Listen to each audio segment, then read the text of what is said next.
That means he has begun to rule. He is ruling. I'm telling you, the kingdom of Messiah is ruling right now. And do you know what that means for the remnant of Israel? It means he is raising them up. Right now, he is raising up the remnant of Israel. And this is why strange things have been going on in people's lives. He is gathering them together. And you know, it's something little now because we're right at the beginning of this happening. But this little flow is going to become a great flood. It is. You will be the pioneers of something amazing.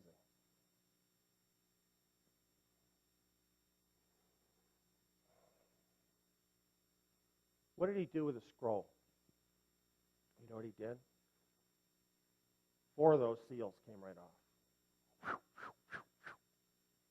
4 horsemen went out on the 4 winds.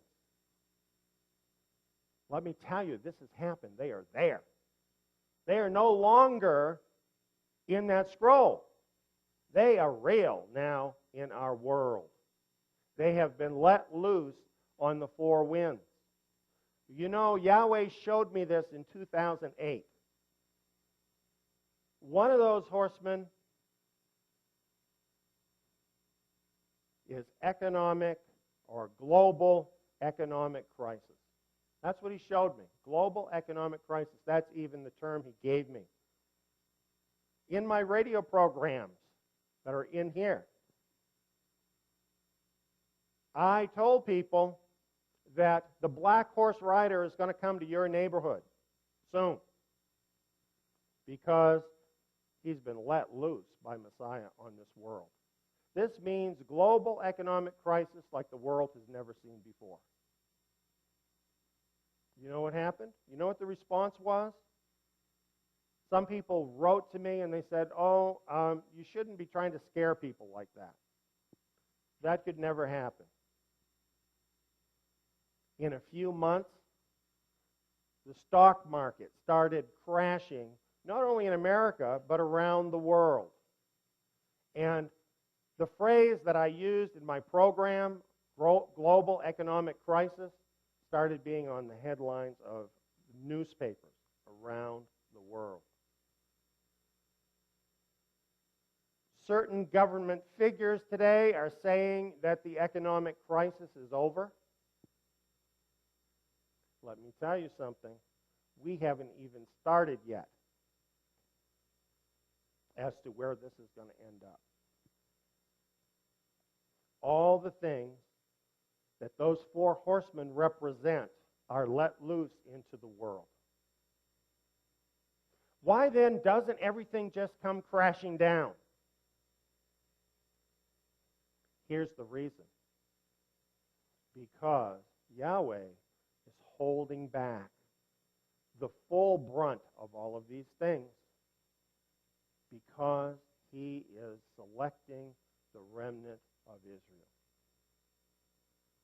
This is a period just like that period that happened in the 1st century.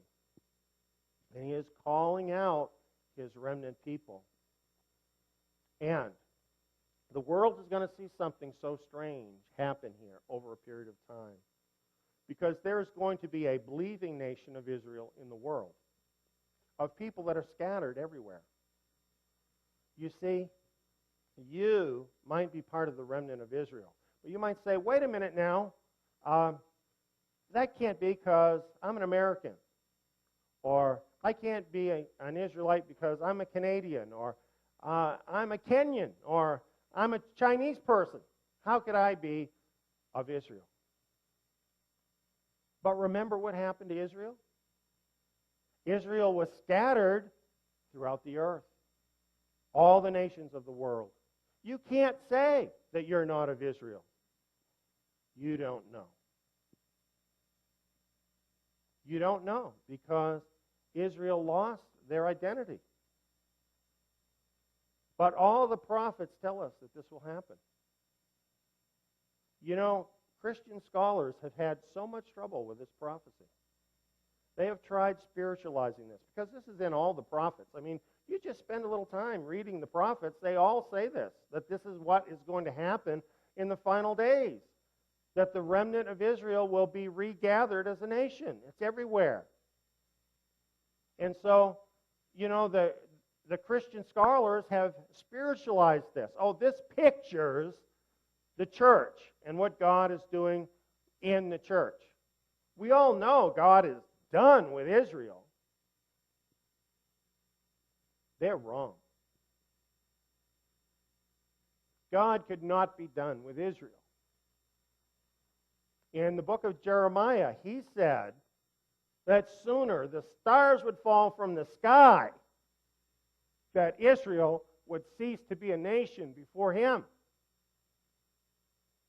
God is true. He is loyal. He is remembering Abraham, Isaac, Jacob. He is remembering his promises to his friends.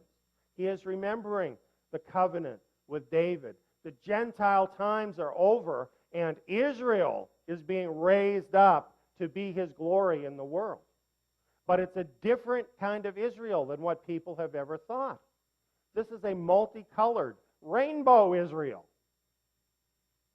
People from every nation that nevertheless are Israel.